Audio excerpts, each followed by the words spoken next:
De nouvelles informations. Dans l'actualité également, l'incompréhension et l'indignation aussi après l'attaque de la police, on l'évoquait hier. 5 personnes sont en garde à vue. De nouvelles images permettent de mieux comprendre le déroulement des événements. Astrid Nesmorian, Mathias Solo.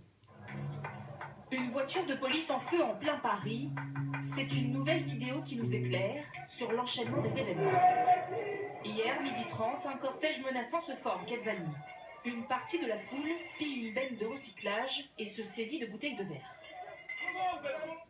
Dans sa boutique située juste en face, cette femme baisse son rideau de fer et prend quelques clichés. Ils sont tous avec des bandanas, ils sont cachés en fait, c'est les casseurs. Et voici ce qu'elle entend.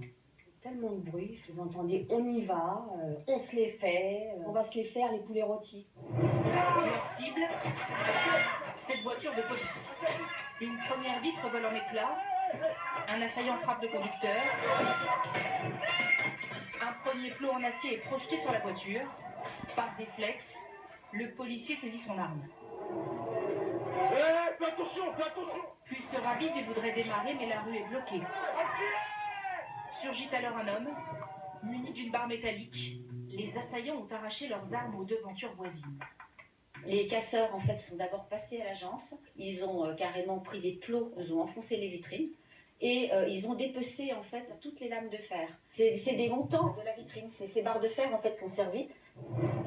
Puis un second plot arraché éventre la vitre arrière. Et à travers la vitre brisée, un homme lance un fumigène. S'ensuit alors une scène inouïe.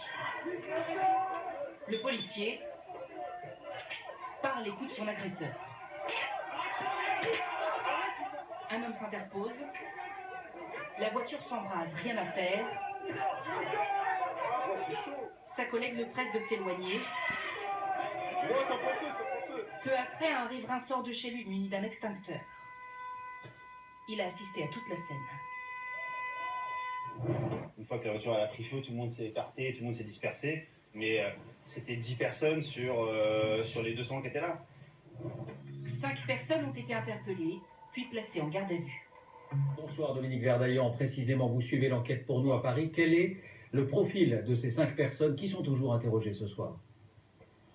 Oui, écoutez, ils ont entre 19 et 32 ans et pour 4 d'entre eux, ils sont notoirement connus des services de police et de renseignement. D'abord pour leur appartenance à des mouvances antifascistes proches de l'ultra-gauche. Ensuite pour avoir participé à des manifestations récentes qui ont dégénéré et pour avoir participé aussi à des rassemblements qui étaient interdits. Alors 3 faisaient l'objet d'une interdiction préfectorale, mais pour l'un d'eux, le tribunal administratif a considéré, je cite, qu'il y avait une atteinte grave, manifestement illégale à la liberté de circuler. Dernière précision, aux informations, eh bien les 5 interpellés, les 5 gardés à vue ont décidé de rester muets face à la police. Merci Dominique.